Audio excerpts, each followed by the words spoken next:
Next question is dating around a sin? Let's get into it. Let us get into it. When I get more information, when I experience marriage, then I will let you know. I will let you know how that goes. Before we get into the video, I just wanted to quickly talk about a giveaway that I will be having. I will be telling you guys in a few weeks what I will be giving away in this giveaway, but trust me, y'all, it's gonna be worth it, because one thing about me, I don't care if I have 1 subscriber, 2 subscribers, or 3 subscribers. I'm about to go above and beyond for you guys. So in order to be a part of this giveaway, you need to share 2 of my favorite videos on either your Instagram story, Snapchat story, or Facebook story, and tag me and my YouTube channel in it. And secondly, you have to be following me on all social platforms. It will be here somewhere on the screen or down in the description link down below. And after you do that, you can either DM me or comment on one of my Instagram posts, or comment on this video or videos coming up until the giveaway date, saying that you have done all of the things listed. And I'm telling y'all, it's gonna be worth it. To help me get to the 500, the whole point of it is I need to see y'all help me get to the 500, because it takes a village. It takes a village. Like I said, I will be putting the rules somewhere on the screen and down in the link in the description box down below. This is one you do not want to miss. Like I said, I will always go above and beyond for you, so don't think I'm about to clown you guys with anything crazy. I'm talking money will be spent, and it's money, good money, worth it money. So let's get right into the video. What is up, everybody? Welcome back to my channel. And if you are new, welcome to my channel. Stop what you're doing right now. Hit that subscribe button and hit that notification bell so you never miss a post. What is up, all of my beautiful people from wherever you are that are watching me? Well, in today's video, I am going to be answering some questions that I had asked you guys to ask me, whether it be questions, whether it be advice, whatever it is that you guys needed. I told y'all to ask me, and you guys really showed out. I was so surprised when I saw this, because I was like, I probably won't even be able to make this video, because I feel like there's not a lot of people that are gonna want to ask me questions. But when I seen the amount of enthusiasm and the amount of questions that you guys asked me, like I said, I have a very small support system. So the fact that I seen a lot of people just asking me questions on Instagram, were just so into it, that literally nearly brought tears to my eyes, because that means that the job that I was put here to do, I'm doing it well. So that really made me happy, and a lot of y'all went into it deep. Like, you guys really asked me a lot of deep questions, but I did state that everything that it was asked to me is 100% anonymous. So it's really, honestly, I'm the only person that knows who asked it, but I'm going to be sharing it with you guys and answering them. And I'm gonna try to be as transparent, I'm gonna try to be as honest as possible, because that's the whole point. So we're gonna get right into it. If you did ask me a question and I didn't answer it, it's one, because I can't really answer something that I don't have 100% full knowledge of, that I'm not really sure of, or 2, probably somebody else asked the same question just in another context, so I just chose that question instead. The first question is, I've been fighting and dealing with temptation and sin for a while. Sometimes I feel like God doesn't love me anymore. What do I do? I sometimes feel the same way. I'm not about to sit here and lie. I deal with temptation all the time. Temptation is the number one tactic that the enemy loves to use, is temptation. He loves to put in front of you situations, people, things that he knows is going to be so hard for you to say no to. So the number one key to that is just praying for resistance against the enemy. That's the number one thing. Number 2, feeling like God doesn't love you anymore. Please, God will never stop loving us.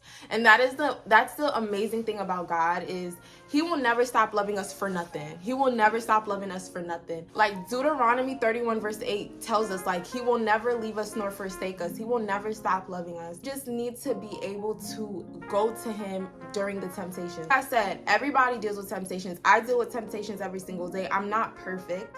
You know, sometimes you actually fall victim of the temptation. Sometimes you actually commit what it is that you know so badly you weren't supposed to do. Not because you wanted to, but because instead of praying about it, you felt like you could control it yourself. Prayer is key. If you know me on this channel, I'm heavy on prayer. Prayer is the number one thing that I'm so heavy on. Like, I cannot stress it enough. Prayer, prayer, prayer, prayer. Because without prayer, life has no meaning. Life is meaningless without prayer. So just pray about it. Tell God. Ask for God to give you strength to resist the devil. Next question is, what motivates you to keep going every day? What motivates me to keep going every day is the simple fact of me knowing where I once was. There was a time where I was going through depression. There was a time where anxiety took a huge toll over my life. There was a time where I never felt good enough, or I didn't feel smart enough, I didn't feel pretty enough. There was those times. I remember where God has taken me from and where I'm at now, and that just pushes me to go harder, because it's like, the Angie like last year, the Angie 2 years ago, the Angie that constantly needed validation, like that Angie, look at where she is now. So imagine how much further God could go with me. That's what motivates me to keep going every day. And that's what should motivate everybody to keep going every day. Remembering where it is that you came from and where you're at now. Because if God could do those miraculous changes in your life, imagine what he could do for you now. I know my end goal, and I'm going to keep pushing for that end goal. I know where I want to go. I know who I want to be. And I just keep pushing for that. I think about it, I get so happy because I'm like, bro, like, God is just amazing. Like, he's really amazing. Just like the spiritual growth, the physical growth, mental growth, like the maturity, it just makes you feel good, you know? Okay, anyways. Next question is, what are your 2023 goals?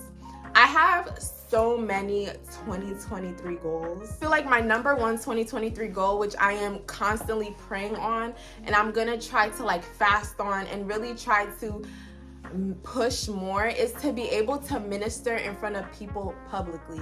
That is my 2023 end goal. Like, that is what I'm hoping to accomplish in 2023, is to be able to minister publicly in front of people in person. Because one thing about me is I love the YouTube. I love doing YouTube. I love spreading the gospel. I love teaching. I love learning. I love growing with you guys on YouTube. But I just want to experience the in-person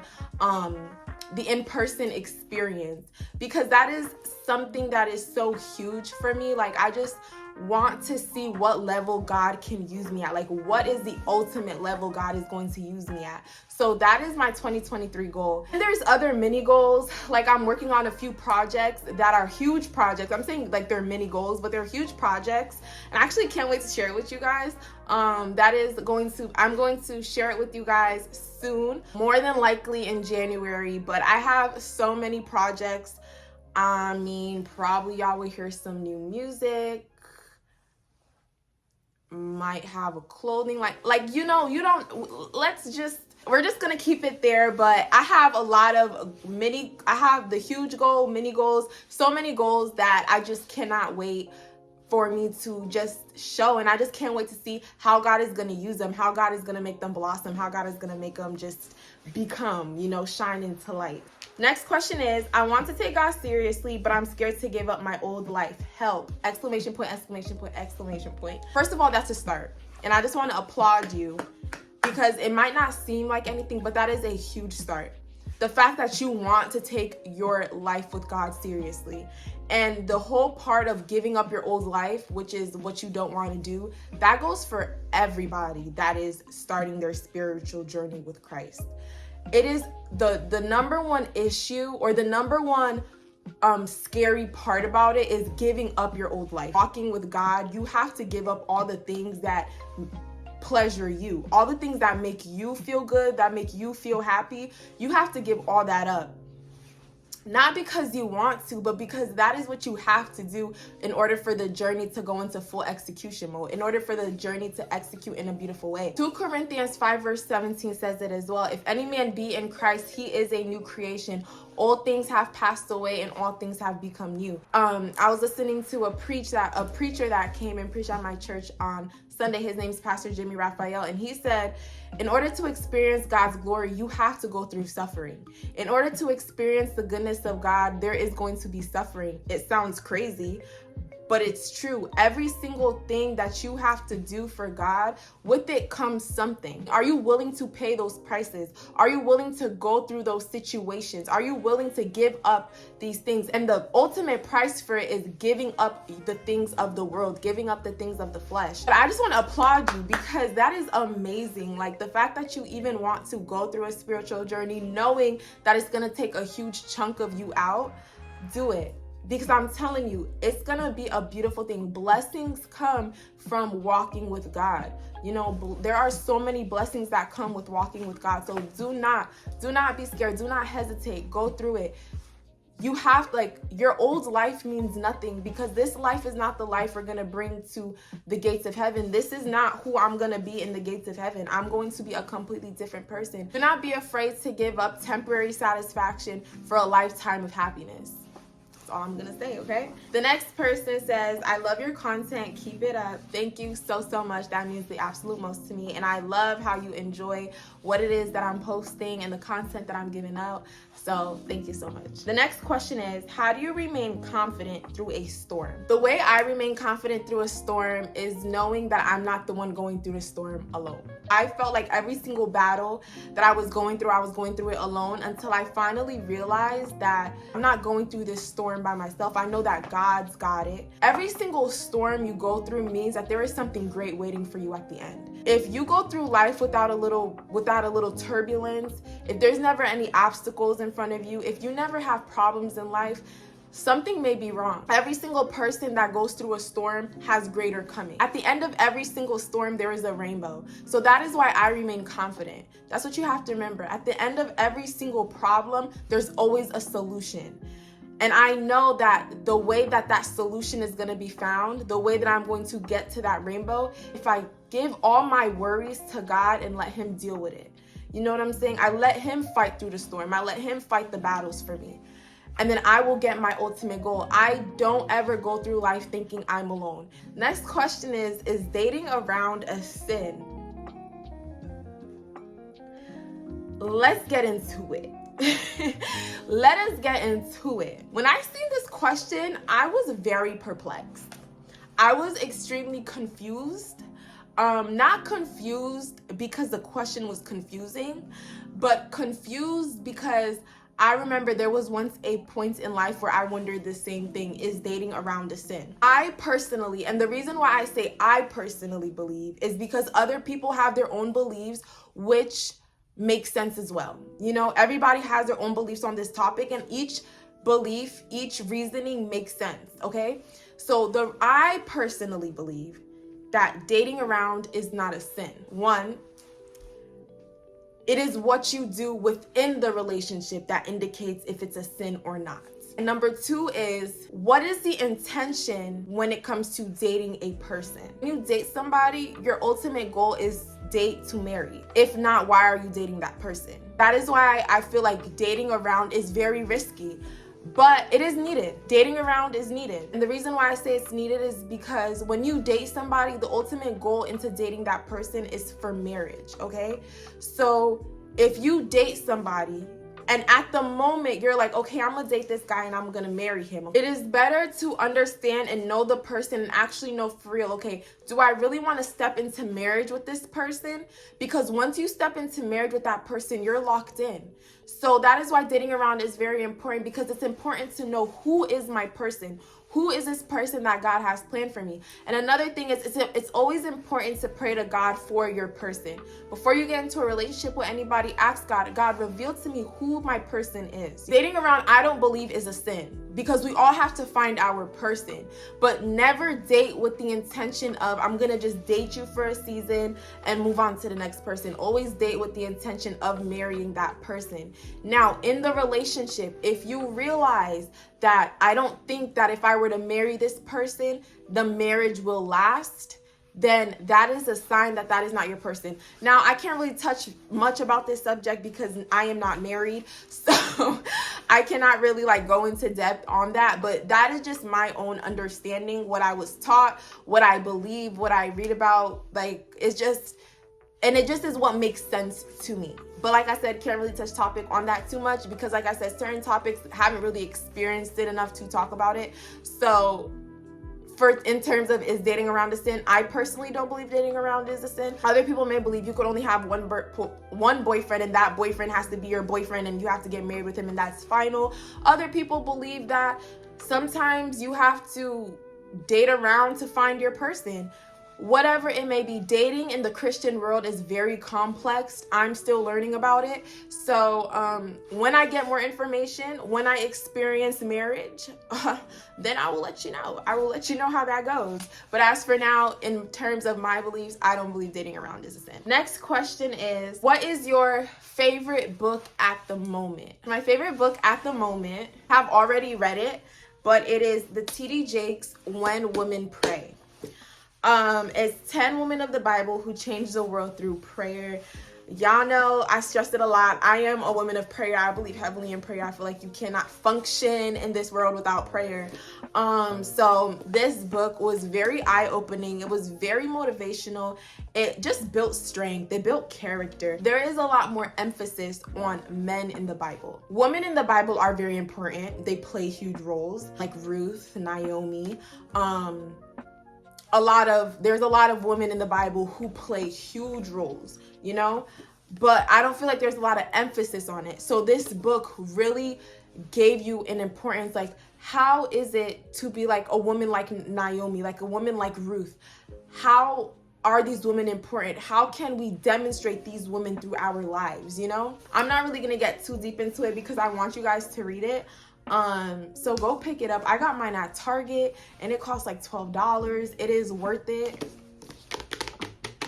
Favorite book at the moment. The next question is, can you do live Bible studies? Girl, we are ready to learn from you! Exclamation point, exclamation point, exclamation point. I was really thinking about it.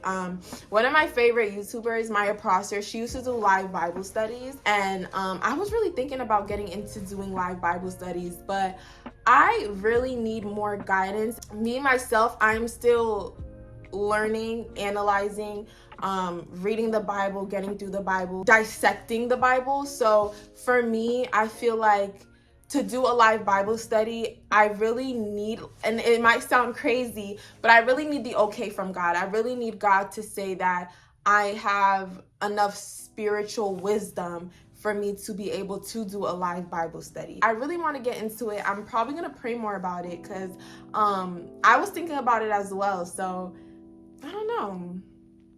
I might pray on it. Next question is, what is your coping mechanism when it comes to stress, anxiety, problems, etc.? My coping mechanism when it comes to stress, anxiety, whatever it may be, any troubles in life, y'all are probably gonna be like, girl, you know, prayer, like you've been saying. No, prayer is one, but worship. I can express myself and I really feel like I'm in full communication with God when I worship. You know, like David in the Bible, worshiping, playing instruments, singing, that was his form of communication with God. So I like to say in a way that I really feel like I got that from David. I really got that from my brother David. The worshiping. That is really my form of coping, my form of dealing, my form of just communicating with God is worship. I feel like God feels my pain. He hears my cries. He feels what I'm going through worship. Prayer too, but I don't know. I feel like there's a different type of intimacy that I have with God when it comes to worshiping. My next question is, what point in your life did you realize you needed to become closer with God? The point when I started to feel like life had no more meaning. When I felt like, what is life? Because it's like I'm living life without having a relationship with God. Life became meaningless. And that is not a good feeling, because with that feeling comes depression. With that feeling, you start walking around the world scared. With that feeling, you just don't care anymore. So that is the point in life when I realized that I needed God. So that was my last question that I wanted to answer. I hope you guys enjoyed this video, and I hope that it really motivated you. And I hope that it answered a lot of questions that you may have had if you are deciding to go on a walk with Christ. If you are already on a walk with Christ, don't forget to like, comment, share my channel with anybody who you know needs a little dose of Jesus in their life. And I will see y'all in my next video. Bye.